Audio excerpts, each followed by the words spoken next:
All right, back again. Check it to wreck it, folks. Let's go. All right. This morning I got a little cotton to spray. Going to try to address some of the questions I've been getting in my comments, mostly about how to get in this industry. It seems to be a pretty hot topic amongst other pilots in different niches of aviation. I'll get started on that in a second. Right now, got a couple things to do. They're filling me up right now with the bug spray. I'm going to spray, I think they're just called plant bugs, which seems like a pretty general term. They're in cotton.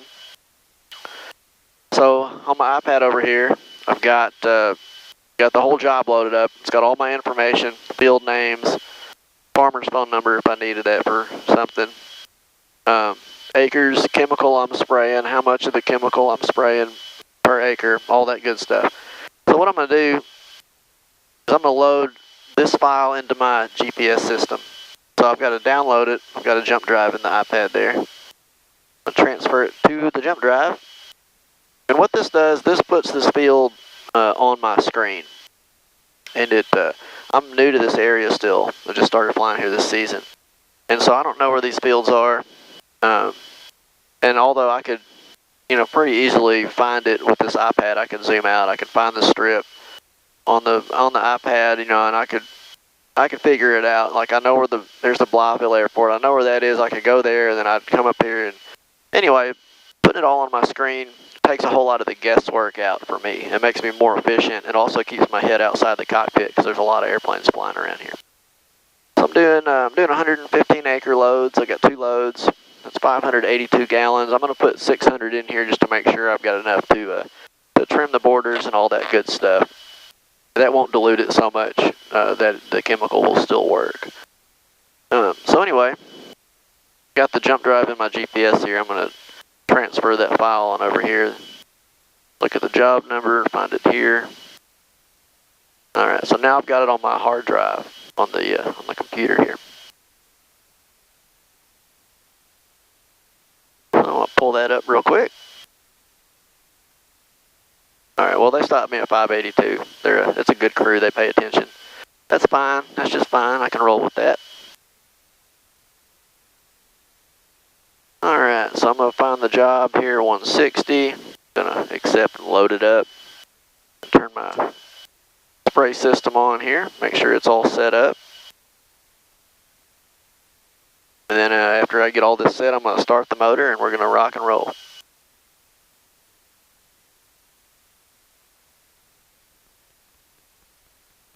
Alright. Got that set up. I'm going to zoom out. So if you can see, here's the field. I'll zoom in on that. Those are my fields right there. And if I wanted to, I could tell the GPS to fly me in a straight line and I can follow my light bar all the way. Good, good. Oh, Julio's wanting to wash the windshield, but pretty clean, so I'm going to give him a break. Alright, so my capstan system's getting loaded up here. Capstan system's really cool. Each one of my nozzles has a electronic solenoid that pulses the spray. It's supposed to really cut down on drift, and the droplets, the fine droplets are much less in this system. Alright, so that's all set up. I'm spraying 5 gallons per acre. I'm going to make sure I'm set up 5 gallons on this, which I am. Going to go to my spray system. Going to set this on 4.8. That way I'll have a little bit to trim since they only put 580 instead of 600. I'll just, I'll cut back a little bit there and I'll have a little bit left over. I can make sure to get every square inch of this field. Alright, so I'm ready to go here. Take the stick out of the lock. Make sure nothing funky's going on since 8 o'clock yesterday. Well, actually, I think I only flew till 7 yesterday. Put my flaps on. All right, everything's good there. So now it's time to start the motor. Pretty simple. It's all manual. Turn my boost pump on. Make sure I get good fuel pressure. I'm going to run the boost pump through the entire start process because that's what is recommended by the engine manufacturer. All right, here we go. Hold up on the starter, wait for the prop to start spinning, make sure they didn't leave the prop tie on, which I already did that. Alright, I'm at 16% NG, igniters, gonna put the fuel to it. so what I watch here, I wish y'all could hear it. It sounds cool, but I've got this audio deal hooked up. But so I'm watching my NG rise, and I'm watching my internal turbine temperature. Both of those are going to rise. The temperature will rise no matter what because there's a fire lit in. The NG is what's important. If for any reason that stops climbing, the temperature will skyrocket, and I need to be prepared to shut the fuel off in case that happens. So the NG's at 60, the temp starts falling, that means it's idling, so I let off the starter, turn the igniters off, turn my generator on. I'm going to check everything, make sure it's cool. Let the oil warm up just a little bit. It's hot outside, but I'm going to let it warm up, then I'm going to cycle the prop, which will flush the cold oil out of the prop and kind of get all the oil close to the same temperature. On a hot day like today, well, it's not that hot, it's 70, but it's also 8 o'clock in the morning. On a really cold day, it'd be much more imperative to cycle your prop because you don't want freezing cold oil in the prop hub and then warm oil in the engine because it uses the same oil. And the cold oil in the prop hub, the blades might do some funky stuff. So anyway, make sure I got my strobes on. I've got my pulse lights on the nose turned on. Everything's set up. I'm going to turn my air conditioner blower on because I'm going to start sweating if I don't. I'm going to get the door shut. I'm going to turn my chemical pump on so it circulates the chemical in the hopper while I'm flying to the field. I put my cool pink sunglasses on I borrowed from my wife because I couldn't find mine this morning. Well, I'm a man. This isn't pink, it's salmon. Let's just call them salmon colored sunglasses. I guess men can wear pink, but I choose to wear salmon.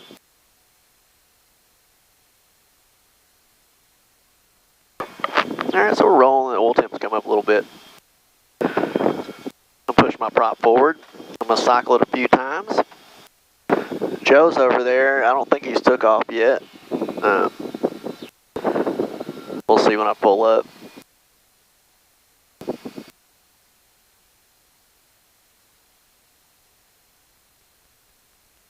So really what I'm looking for, I just want to double check that I need to turn my fuel boost pump off, which I just did. I need to check my fuel pressure is good, my oil pressure is good, my oil temp is good. I've got fuel in the plane. Check my generator's working. It's pumping 43 amps right now, charging the batteries from the start. My voltage is good. The other thing I've got over here is a flight timer, which starts counting when I push the throttle above about 40%. And then I've got a G meter, accelerometer, and then I've got a time to empty, which I don't set that up because I just use the fuel gauges to know when I'm about to run out of fuel. Time to empty would be good for ferrying and flying across the country, but I'm not doing that today, so. I'm going to turn my headset on there. I've got my 820s going now. Sounds a lot better in here. I like to start the motor with all that stuff turned off so I can hear everything a little bit better. I'm going to pull up here a little bit. See Joe still sitting over there. I'm going to cycle the prop before I pull out of there in case he's ready to go so I don't hold him up.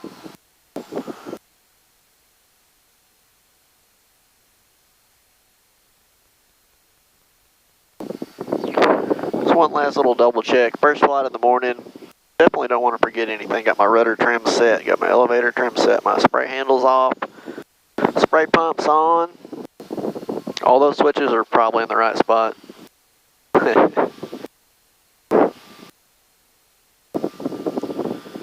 Alright, got my boom system, everything's rolling. There goes Joe. I'm going to pull out of here. Looks like that windshield wiper's a little bit loose there. That thing doesn't work anyway, so it could blow off the plane for all I care. The windshield wiper works, but the windshield blade does not make contact with the windshield. And you'd be really surprised, the water does not just run straight off of these windshields like you think it would at 150 miles an hour. It stays there. And I don't understand that, but I don't know. I'm not an aerodynamical engineer either, so I'm not supposed to understand it. Alright, we got a little wind check. Got a little tailwind this morning. Probably a 5 mile an hour tailwind. That's just part of the job. There's something we're used to. And, know, hell, I've made 25,000 or so takeoffs in my career. I've come to have a pretty good understanding of the capabilities of myself and also the capabilities of this airplane. And this Air Tractor 802 A model is a very, very capable airplane, very impressive machine. Let's see. Just for the camera's sake, I'll calculate my load and see what we're rolling with today. 582 gallons times 8.3. 4,800 pounds of chemical plus 250 gallons of fuel. 6,300 pounds is what I'm carrying out of here. Right, meow. Alright, I think we're ready to rock and roll. Get my tail wheel locked. Here we go.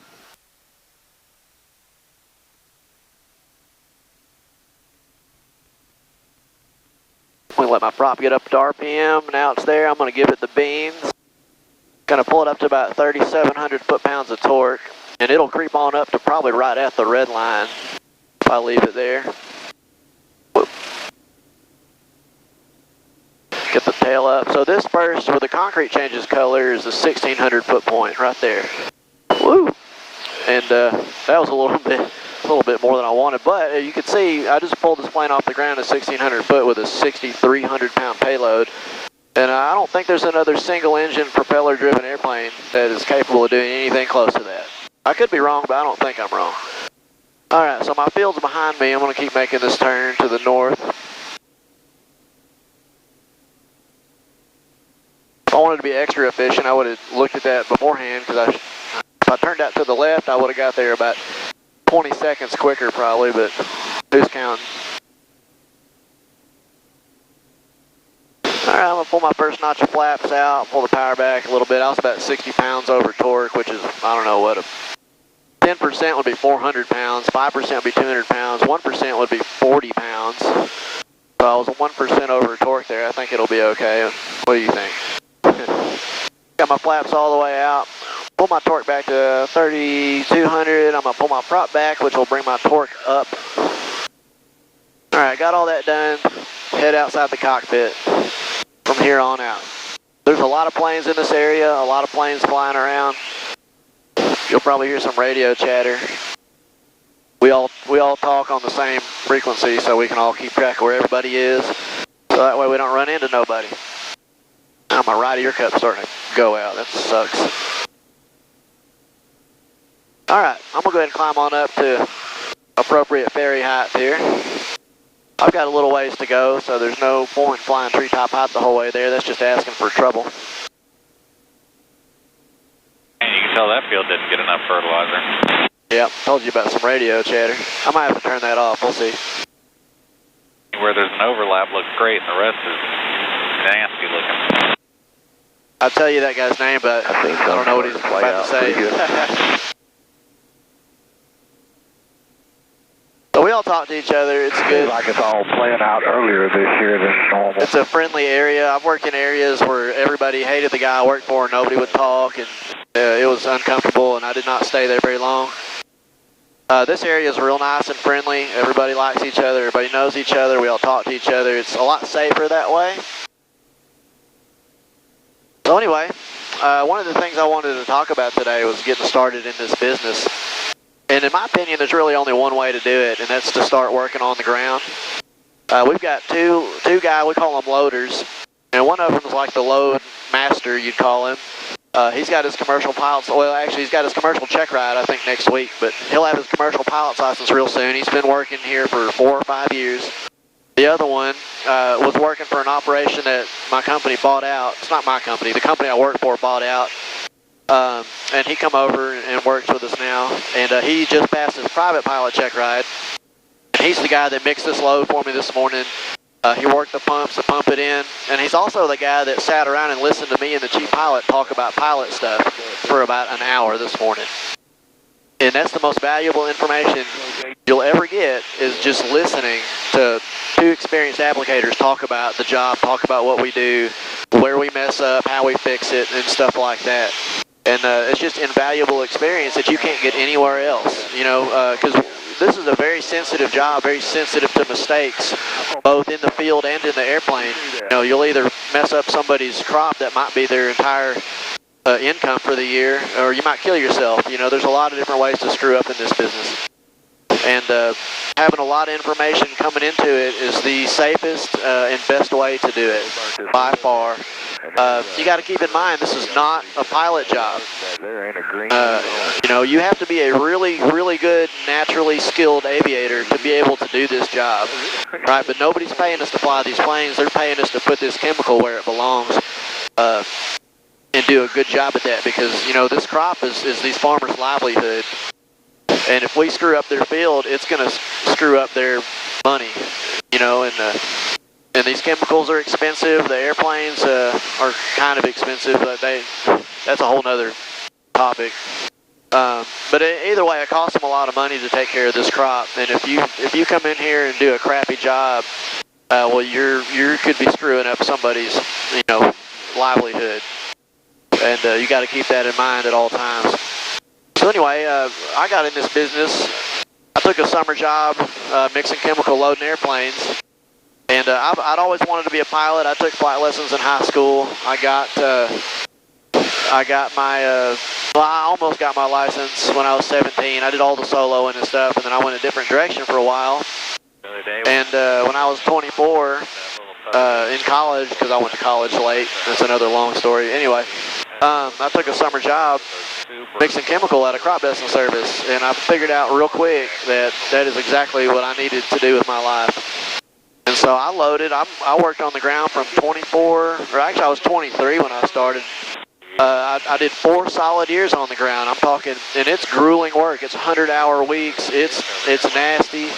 You know, you're mixing chemicals, you're in the fertilizer, you're driving the trucks, you're under the planes, switching out all the equipment, you know, in the middle of the hot sun all the time. I mean, it's not an easy job to do, and it takes a lot of dedication to be able to tough it out over a whole season, because then in the wintertime they cut you loose, and I'd have to go wait tables, man. Like,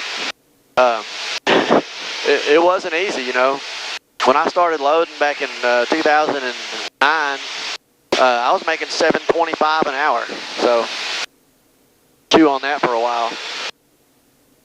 And I ended up, at the end of my loading career, I was making $10 an hour. And it sucks, but I make a whole lot more than that now because I stuck with it. I did what I was supposed to do, and it paid off. You know, now I make over $400 an hour now. All right, my field's right up here. That's why I'm losing all this altitude. So what I'm going to do, I've not sprayed this field before. It looks like we've got some power lines to deal with. There's some trees, there's a pivot, there's a shed. So we're gonna check this out. I'm gonna zoom in here. So I'm not spraying this whole field. I'm spraying part of it. Looks like I'm spraying this whole one right here. Yeah, so we got wires on 2 of the 4 borders. One of those wires is, one of them the airplane would fly through and I'd make it back to the strip. The other one probably not. So we're just gonna make sure. So what I'm gonna do, since I don't know this area very well, I got to look at this field really good, because I'm going to be, you know, 4 feet off the ground coming through here at 150, 160 miles an hour. I think I was running like... And I definitely don't want to hit anything. 16. So I'm looking for lots of stuff right now. I'm on the south end of the field. There's no wires on the south or the east end. 0.7. So I'm fine there. I'm looking for other airplanes in the area, making sure that there's nobody else out here working that I need to pay attention to. There's no towers out here. There's a municipal airport right over there, which is something else I have to think about. Alright, so here's flying along the south end of my field. There's a pivot in this field, which would be on my south pass. I need to watch out for that, because that pivot's 14 foot off the ground, and I'm going to be lower than that. Got 2 trees, and I got a power line here. Changes directions right there, which means there's probably a guy wire. Alright, so I'm gonna get on the other side of this wire, and we're gonna look at this real good, because I'm gonna be really close to it. There's a building right there. There might be a wire going to that. Alright, this is the edge of my field. I'm not spraying the green stuff, I'm spraying the brown. Alright, I'm gonna turn around and have a look, see at this power line before I get down in here and Sorry, I had to do that. And get low. This is 7 Charlie, 2427 Charlie. I bet you they headed to Mid-Continent. So the main thing I'm looking for is guy wires, and in fact, you probably can't see this on the video, but that triple pole, there's a big guy wire sticking out that would grab your wing and kill you. That pole's got a guy wire on it coming out. No, I mean on radio frequency. Yeah, same frequency. Okay. I don't see any guy wires on any of these poles right here. I've got a north wind, so I'm going to actually be flying over the top of that to make sure I blow it under. Alright, we got those two houses right there. I got one field all set somewhere else. Got to make sure I don't get anything on those houses. So now what I'm going to do, I only have a couple more. I'm going to go pop some smoke on a straight line. I know that the wind's coming out of the north. I don't know if it's going east or west, and that's something I need to know because of that house right there. So I'm going to fly down this wire right here. I'm going to pop some smoke and see if it moves to the west or the east of that wire.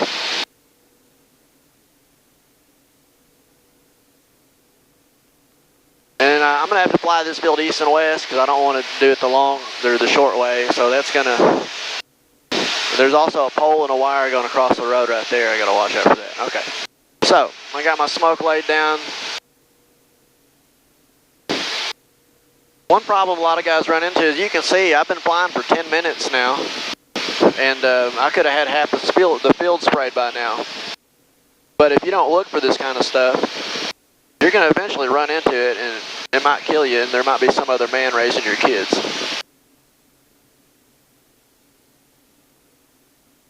Alright, I'm going to zoom this out.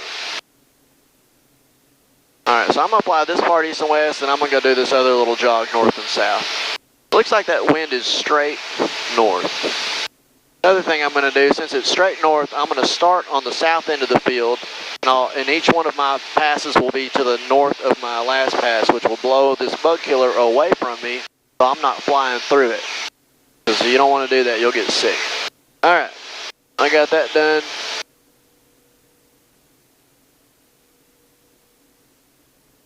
And I'm going to start on the south side. So since I've got bug killer in here, I'm just going to get down here. I'm going to prime my boom right here over this field.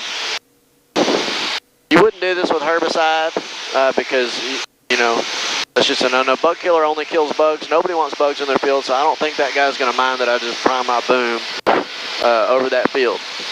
Now, if I had herbicide in there, you wouldn't want to do that. You'd want to prime your boom over the field you're spraying. And that's what I would normally do. I'm talking to you guys and I didn't think about it, so. Anyway. Alright, and now you can see my smoke's moved all the way south of my field. So I've probably got a 5 or 6 mile an hour north wind. Alright, I got all that set up. I'm going to get my torque set about 2800. That should carry me about 150 through the field.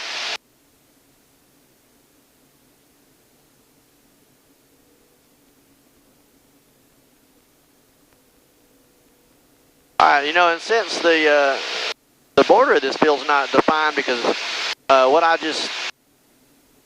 the most westest, the westest part of this field is only part of a field. It's not the whole field. There's no border there. So that's another reason why my shape files are doing good, because I've got a countdown on my light bar that tells me when I'm getting to the edge of the file, which is also the edge of what I'm supposed to be spraying. So I can for sure spray everything I'm supposed to be spraying. Alright, now I'm going to move to the north part of the field. I'm going to set up my C line because I'm doing a racetrack pattern. Now I'm going to set this line probably over this road. There's no cars coming down the road. And this will blow my spray under that wire and on the edge of the field. So I've got to watch this wire because I'm going to be down, my wingtip's going to be down below it. Alright, there's my line right there. I'm going to have to actually go out a little bit further because that wasn't over quite far enough. And I'll get down and I'll spray that little piece in a minute that I just passed over. Alright, got my pattern set up. Now it's time to rock and roll. Always checking for other airplanes. You know, without this awesome spray system, I'd be having to adjust my boom pressure and get it all set to where I wanted. This spray system keeps my boom pressure at exactly 40 PSI all the time, no matter where I set my gallon per acre or nothing. So that's just one less thing that I have to worry about, which is awesome. Another thing to think about is this pass is into the sun. Now the sun's up pretty high, but it still is affecting my vision. And I cannot forget about this wire that I've got to hop over. It's right here. You can't see the wire, you can only see the poles. You should always look at the poles. If you're above the poles, you will be above that wire.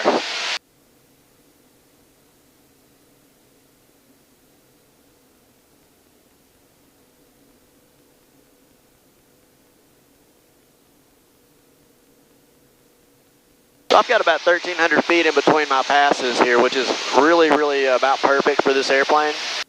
It really likes a 1,200 foot turn. It's a nice, easy turn. I'm letting the flaps do all the work.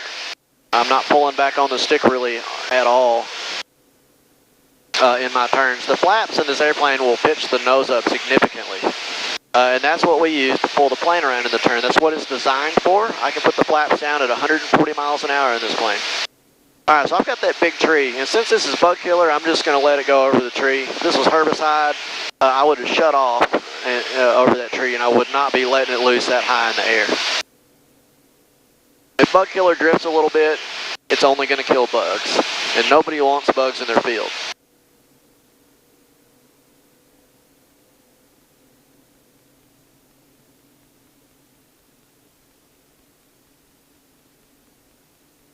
One thing I've got to address in this plane is my rudder trim is walking around on me. So I'll get it set, and then the air pressure from the trim tab being into the wind will push it back into the neutral position. And that becomes a problem because I'll end up with a fuel imbalance because of that. Alright, the wire again, we're just going to roll over it. It's not a pull and a push, it's more like a wave.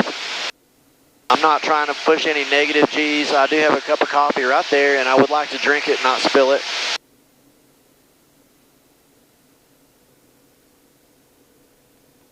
Nice, easy into the wind turn. I just rolled up. I'm just putting the flaps in right now with the finger on my trigger. And really, I can just let my hands off the stick, and the plane will just mull around. I do need to roll it over a little more to catch my line. These planes, especially the 802 is a good flying plane as far as air tractors are concerned. The air tractors all are a little bit goofy compared to, you know, just your general aviation planes, but there's really no other plane on the market like it. It's a 1,300 horsepower turbine tailwheel aircraft. Alright, I rolled over right there so I could clear that tree with my left wing. Which I could have just kept it even and hopped it up. I prefer to do that. I feel like it's a little bit better as far as getting the spray on the ground. Okay, Todd said we'd be working in the same spot. Let's see what they're talking about on the radio.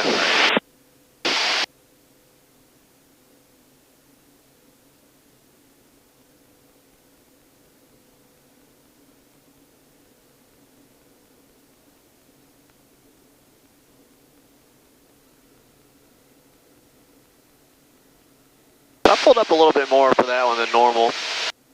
It's a timing thing. You know, I'm doing this, going this direction. My ground speed's 167 miles an hour, and it's a timing thing. You know, I can't always get the timing absolutely perfect. I'm not a robot.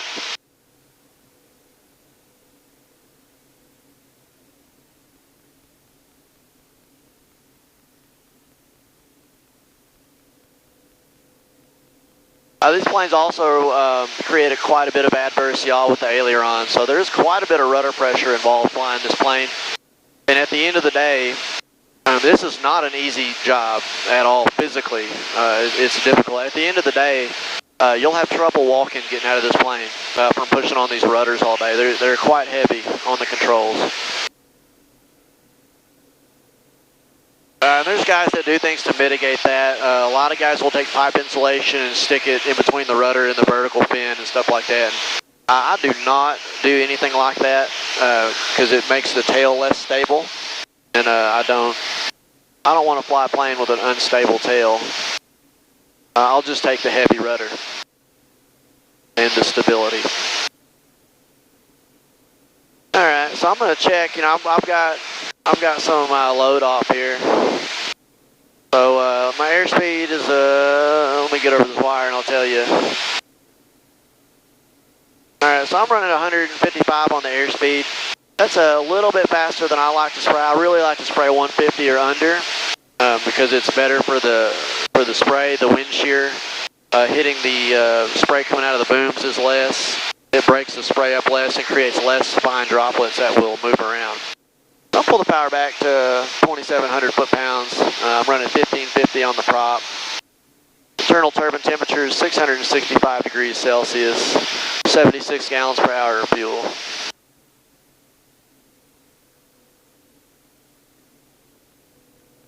My light bar's a little dim. I'm going to brighten that up in my next turn.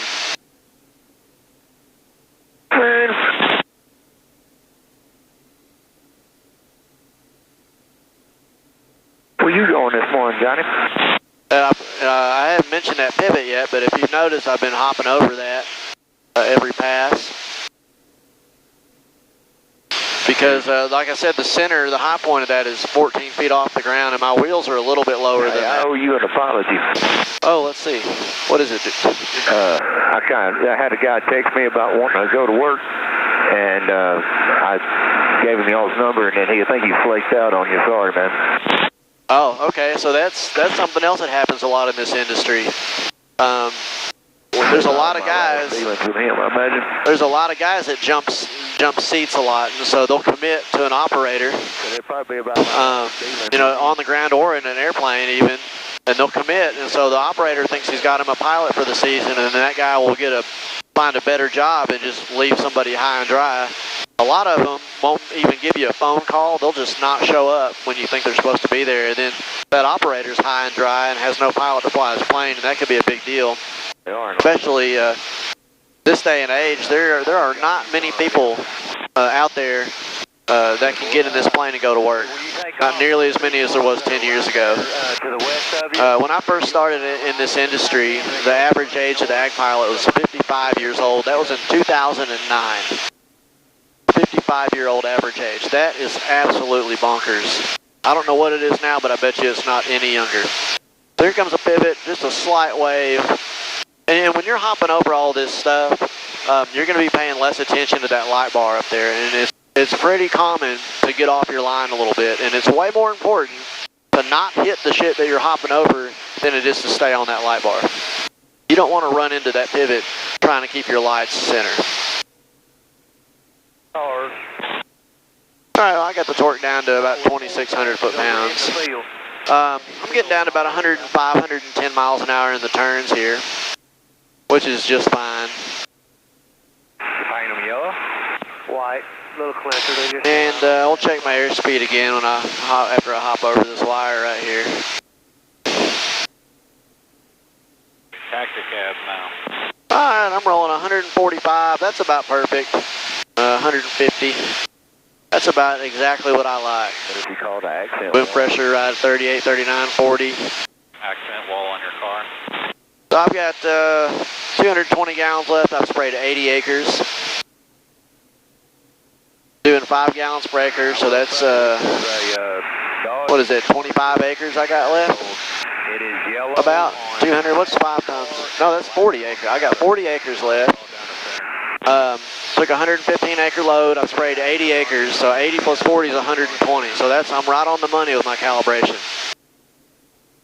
You know, if I take a 115 acre load, I'm leading the spray a little bit. I'm turning on a little bit before the field, and I shut off a little bit after. So if I had that number right on 115, I would run out of chemical and spray before I got done with the field. So I need to spray about 120 acres or 125 acres with this 115 acre load.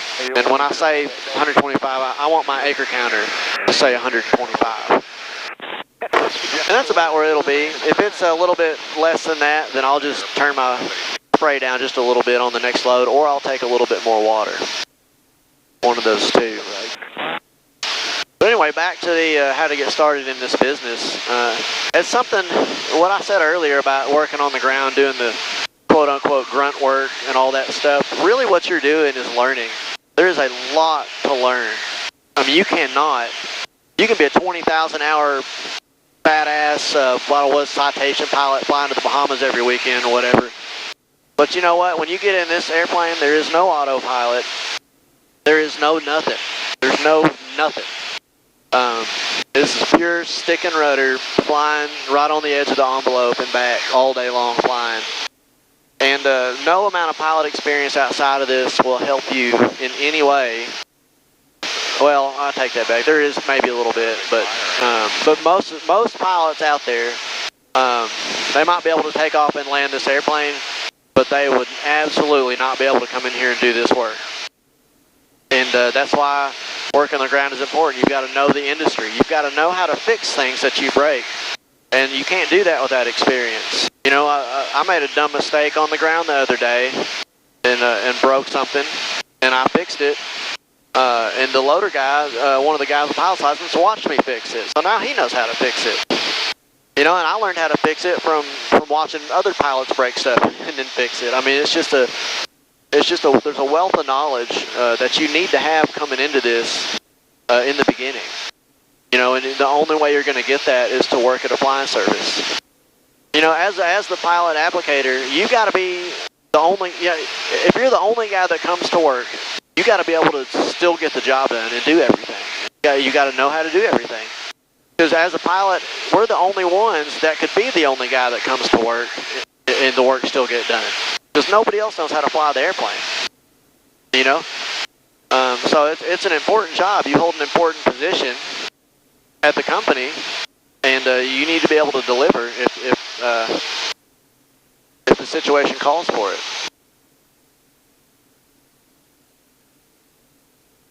So anyway, enough about that.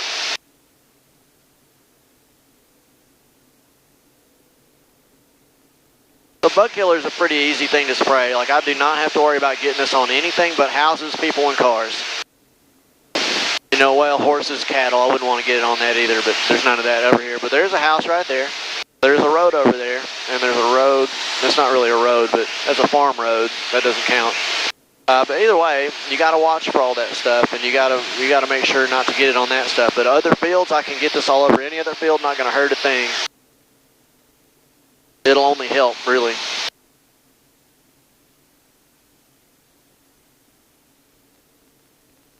And so this stuff's pretty easy. I can concentrate a little bit less because there's just not as many things to concentrate on, which makes this a good field to record and talk to you guys while I'm working. This job requires an incredible amount of multitasking. You know, I've got a million different things to pay attention to all at the same time, all while doing 160 miles an hour, 3 feet off the ground. Alright, so I'm getting pretty low. I got 50 gallons left. I've done 115 acres. I've got 10 acres left in the plane. That is absolutely perfect.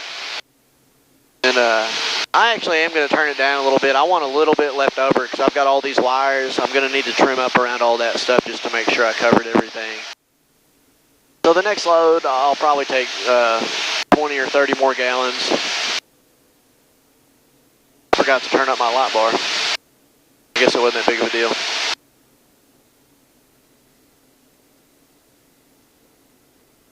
Some of these pivots have wires going across the top of them too, and out there at the end, which is something that you have to watch out for.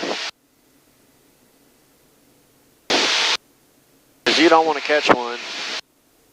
Catching that pivot wouldn't end my life most likely, but I mean it could sure ruin your day and the rest of your year. All right, 22 gallons left. I'm probably going to run out on this pass, so going to pay attention to that. You don't want to run these pumps dry. It will eat the back of them out, and then you will be down for a while. These pumps are not cheap either. I don't know how much they cost, but they're probably close to $10,000. All right, so I'm out. My pressure started dropping, 124.1 acres. I was shooting for 125. We'll call that pretty good. So I'm just going to make sure the guys give me a little bit more water next time so I have enough to trim up. I want about 20 acres to trim with. Each one of these passes is probably 4 or 5 acres. So I'm going to go ahead and climb on up to my ferry height. Looks like we got some fog out there over the river. Want to keep an eyeball on that. However, the wind is blowing from the north, which is going to push that stuff away from me. Make sure there's nothing else going on out here.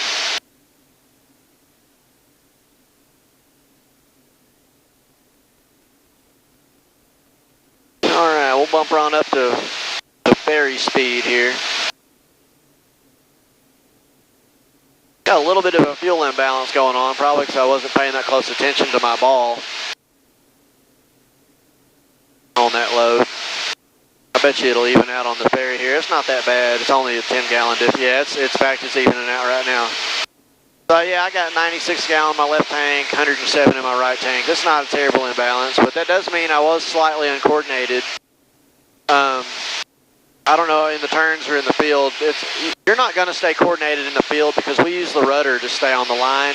So whenever you press that rudder, you're going to keep the wings level so your spray doesn't get wonky, and that's going to throw your coordination off and all that. But the turns, it's extremely important to keep it coordinated because if this plane comes unhooked, if you're coordinated, you might be able to recover. If you're 400 or 500 foot, if you're uncoordinated, you're going to crash and probably die. There is no recovery from a spin in this plane at 300 to 500 foot. It's not possible.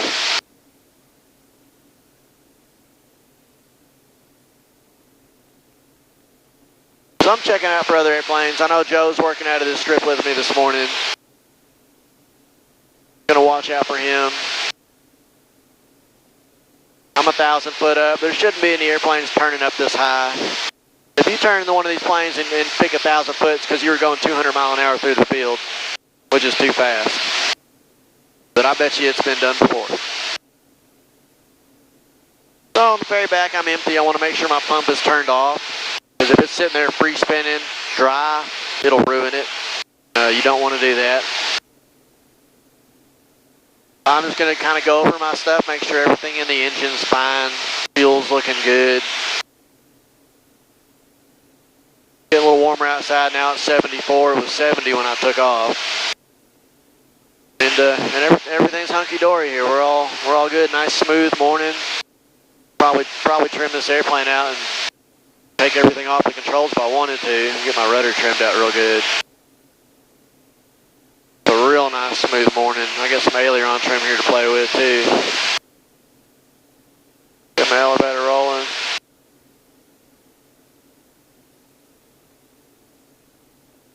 Yeah, so there we go. My hands are off the controls. We're just cruising. I'd probably fly like this all the way back to the strip if I wanted to. It is such a nice morning this morning. Nice and calm. Got about a 4 or 5 mile an hour wind out of the north. Just a really good day today. I love spraying and flying on days like today. It is not always like this though. The other day we were putting out dry fertilizer and 30 mile an hour winds, and that will wear you plumb out, man. That is a tiring, long day doing that kind of stuff. Let's see what's going on the radio.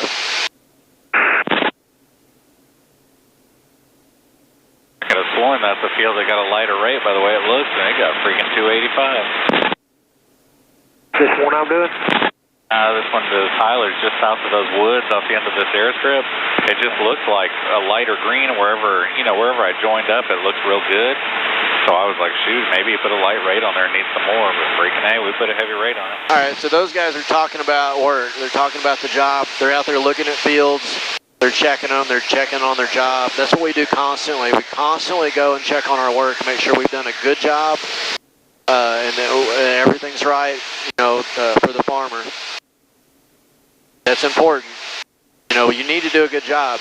That's another reason why guys coming out of the pilot industry that have been nothing but pilots their whole life, they're not going to be very good at application. And and a new kid coming up that loaded isn't going to be very good at application either. But the new kid coming up that's been loading for 5 years already knows 10 times as much as any experienced pilot does about application. And so they've got a great head start. And they also have a lot more forgiveness because we know that they're brand new. We know that they've been on the ground trying and working really hard. And so there's a little bit more leeway for guys like that. So I don't see anybody coming in. Everything looks good. Come on in. It's been a nice, smooth, hopefully smooth landing this morning. We'll see. Joe might have just took off because I feel like I just flew through some wake turbulence just then. And on a morning like today, it'll hang around for a long time. Got a nice little headwind on landing.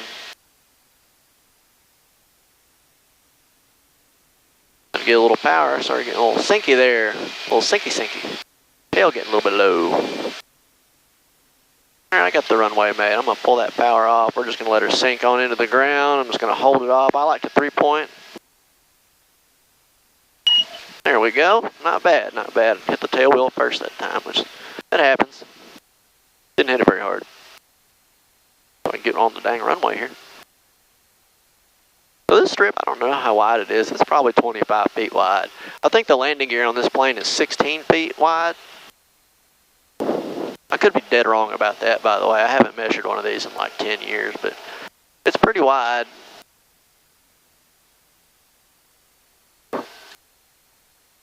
Alright, I'm going to pull in here and get my second load. Continue on, and I might record some. I'm flying off a kind of an older strip here in a few minutes. It's real tight, bumpy. I might record a little bit on that strip and kind of show you guys some of the different kinds of conditions that we work in.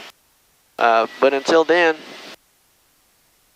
I'm going to get out and I'm going to refresh my coffee, because after I'm done spraying this next load, I'm flying to a strip that has no coffee. You guys take it easy, and I will catch you again next time.